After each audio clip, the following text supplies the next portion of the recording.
what's good? I mean, it's been a while, bro, since I didn't upload, but I'm slacking, bro. I'm BSing. I know, bro. I gotta stop doing that, bro. Cause you ain't gonna get nowhere in life if I ain't being consistent, man. Gotta keep dropping, but we about to tap in why uh Biden is not gonna win. I mean, I don't feel like Biden is not gonna win because he's not doing nothing. You know what I mean? I feel like when they had Trump, they feel like he was doing more than what Biden is doing. You know what I mean? But we're gonna see. We're gonna tap in. Let's tap in. CNN's golden boy, their white knight of ethos, Fareed Zakaria, has a video right now, a clip from his show tonight that just is blowing up and going viral, catching red hot fire all over the internet because it is quite astonishing that he's essentially admitting that Biden is going to lose the election. We're going to watch this clip because it's pretty phenomenal, and then I want to talk about it. There's a lot of things on here that it absolutely blew my mind. There's a lot of things that Fareed said, and Fareed is, I would have to say, as much as I abhor state media, corporate media, especially CNN, I think they spin the news more than Rafael Nadal's forehand. I really think that Fareed Zakaria has a definite reservoir of credibility amongst journalists and in the entire world of global news publications. And I myself can say that, and I think this video proves it even further, cementing that. I myself can say that I think Fareed, even though he does work for one of the worst entities in news, I have to say I do think that he is usually forthright. I mean, yeah, he worked for CNN. I mean, I heard CNN, like sometimes they make up stories and headlines and all that and narratives. Like sometimes they do, bro. Like they don't give you real facts. They just paint a certain narrative. And, oh, you gotta do what they say in the higher masses and all this and that. Oh, jump up and down. You gotta do it. Like you gotta do what they say. I mean, cause they have you on the payroll. You know what I mean? It's sad. And more often than not, he gives a pretty sound take on things. So there's a couple of things really quickly before I show the clip. There's a couple of things on here that I really thought, it just blew my mind. I never thought in a million years that that CNN even allowed him to say. I was really blown away by that. But there's also a couple of things that I find extremely skeptical. And it gets my kind of brain working, my critical thinking engine working in maybe perhaps a different way. And I really want to talk about this. So let's watch the clip and stick around and we'll kind of go through this. When President Biden made clear he was going to run for re-election, I had a sense of what his election strategy was and thought it was an intelligent path to victory.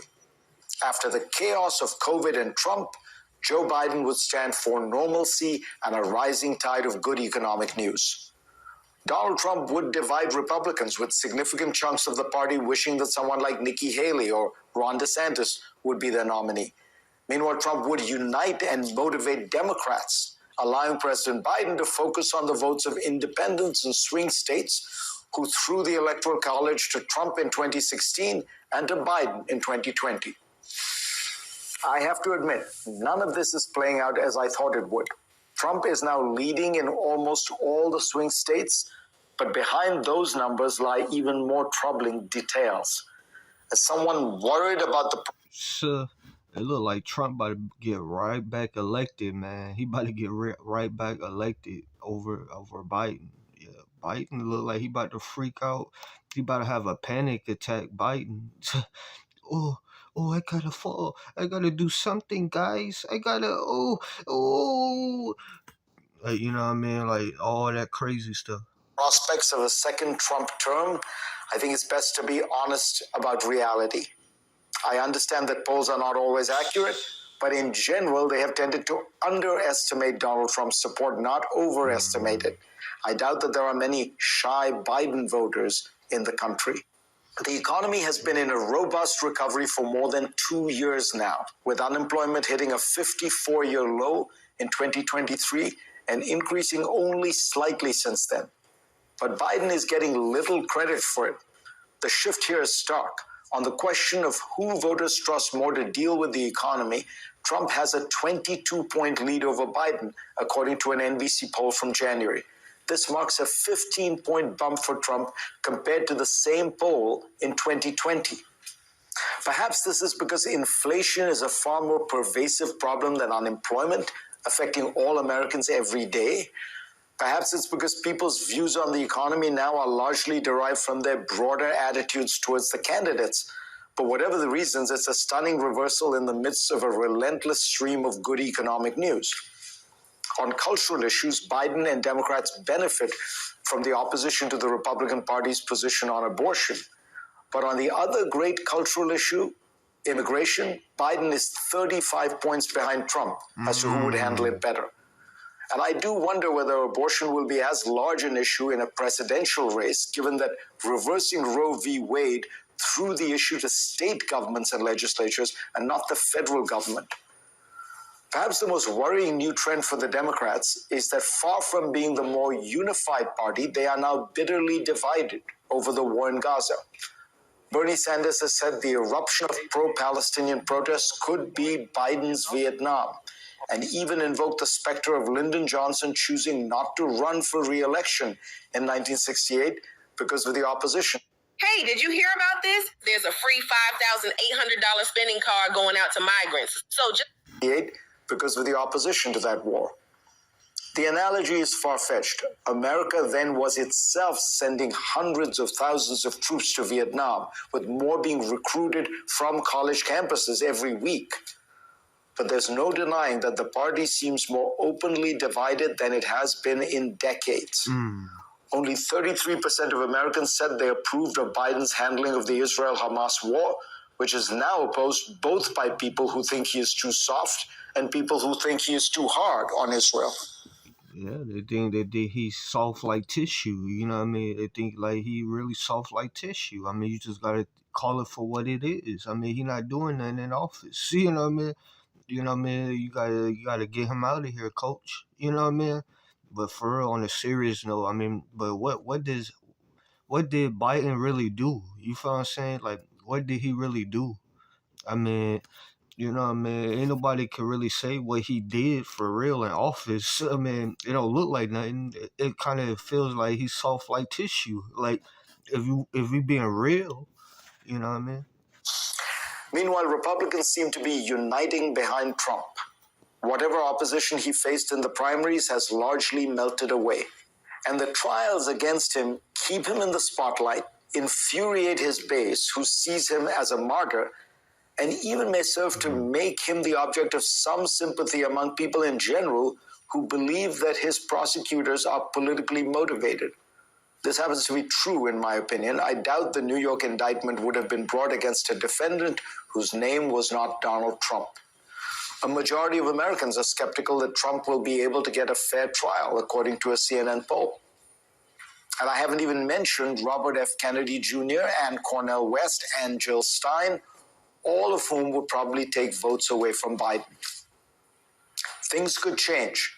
Polls do suggest that were Trump to be convicted of a felony, it could shift votes in Biden's favor. The administration may be able to pull off a ceasefire in Gaza and then a broader political settlement that gives Palestinians political rights and Israel diplomatic relations with Saudi Arabia. Trump could always embroil himself in some kind of scandal.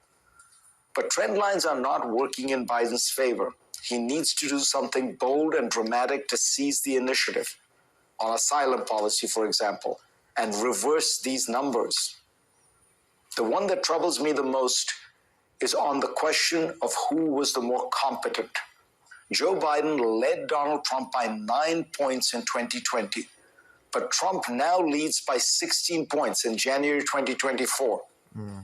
That 25-point shift could be a reflection of people's sense that the president's age is affecting his capacity to govern. And there's very little that Joe Biden can do now to change that perception. Okay, so wow. Let me know your initial thoughts on this in the comments. I can't wait to hear what you guys think of this. But here's some things that I think are really, really interesting. Number one, the thing that I never thought in a million years CNN would admit, or at least CNN would let Fareed Zakaria admit, is the fact that you heard him say on air on CNN, probably the most woke left state corporate media entity out there, besides MSNBC, maybe. He talked about the sham of all of these trials, especially the New York trial, the hush money trial, where Michael Cohen is supposed to testify very, very soon. He actually admitted, he said, I in part think it'd be hard to file an indictment on somebody not named Donald Trump in New York. I mean, he literally admitted that. To me is hugely astonishing. No, I mean he had a lot of valid points. I mean everything he was saying on CNN, man, like it was valid. Like it sounded like truth behind it. You know what I mean? It didn't sound like no wrong what he was saying. I mean, it do like you know what I mean. Like you gotta really think. You gotta really think. Not put yourself in a box. Think out the box. You know what I mean? I'm blown away that he was allowed on CNN to admit that everybody, we've been saying this for months, for years. We've been talking about Cash Money G. We've been talking about Letitia Big Shame James. The fact that he admitted that on CNN, to me, is very profound, very huge. The severity of that, don't let the severity of that get lost on you. But let me know in the comments what you think. I felt that the numbers that the analysis and the poll numbers, I think reflect pretty accurately how. Yeah, it looked like Trump about to end up winning. He gonna end up back in the office because it seemed like Biden he's not doing nothing, and Biden had like a soft tissue, like a baby wipe, like he had like a baby wipe. You know what I mean? Like how you have to wipe a baby behind, like you gotta get the wipes and you gotta wipe it. Like Biden is like real soft like that. You know what I mean? He's not gonna win if he's real soft and people feel like he's not doing nothing in office. Of course, they're gonna get rid of him. Like they're gonna say, all right, you're out of here. You know what I mean? We're gonna get somebody else to replace you pretty much. You feel me?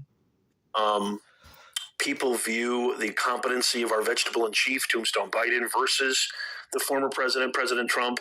I definitely think his age is a big problem. I definitely think his ego, his narcissism of not seeing the reality of how his age has affected his cognition, his ability to speak without slurring, without forgetting things. I think his hubris will eventually be the end of him. I think those numbers and that analysis is very, very accurate. I thought the most poignant thing that he said, probably the most impactful thing that he said, Fareed said in his broadcast, was the fact that the polling numbers show that analysis shows that Trump is ahead in all of the major swing states. But what's troubling is not the underestimation. I know that some people don't trust polls, he said. I for one, don't. I know maybe you don't either. Let me know. Do you guys trust polls? Let me know in the comments. But the fact that he said usually those polls don't overestimate Trump's numbers, but they underestimate Trump's numbers. You don't hear of too many people, quote, being shy about being outspoken about voting for Biden. But you do hear that more often than not for Trump, especially in 2016. That was kind of the pervasive thought.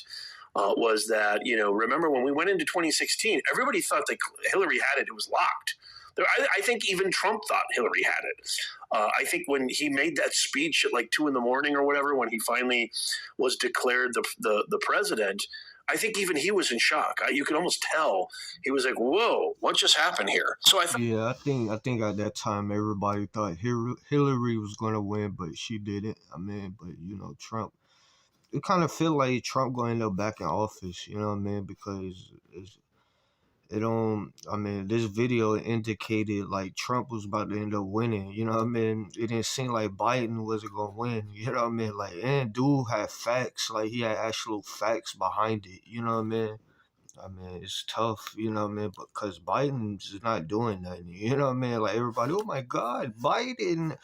And you see, he's not even really doing nothing. You know what I mean? Like, what did Biden really do? You know what I mean? He didn't do nothing. You know what I mean? I just feel like he in the way for real. Like, you know what I mean? More than anything.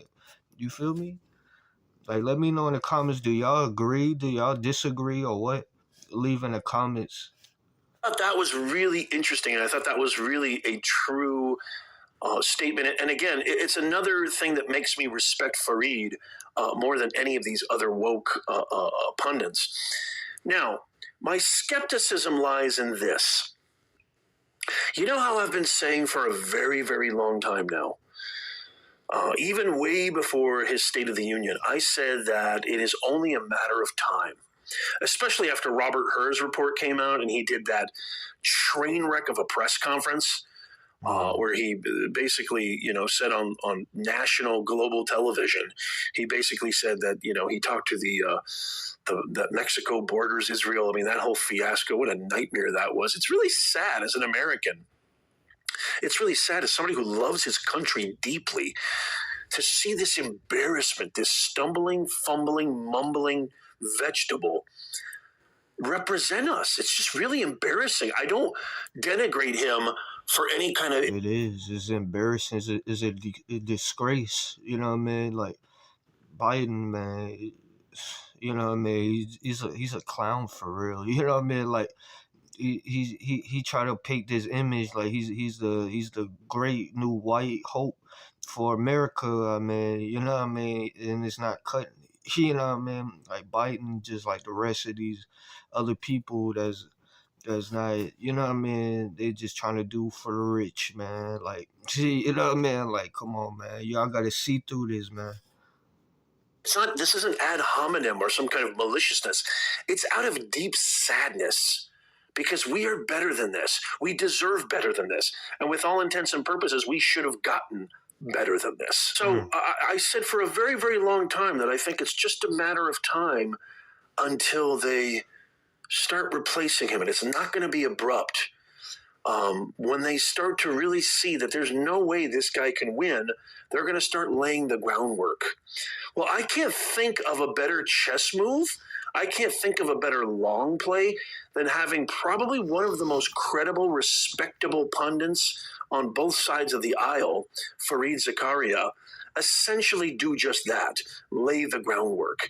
The reason why this video is going viral, the reason why the whole internet is blowing up over this video, over Fareed's take, is because of just that, of the things that he said, the impact of what he said, the fact that he literally admitted on CNN that Biden does not have a chance to win.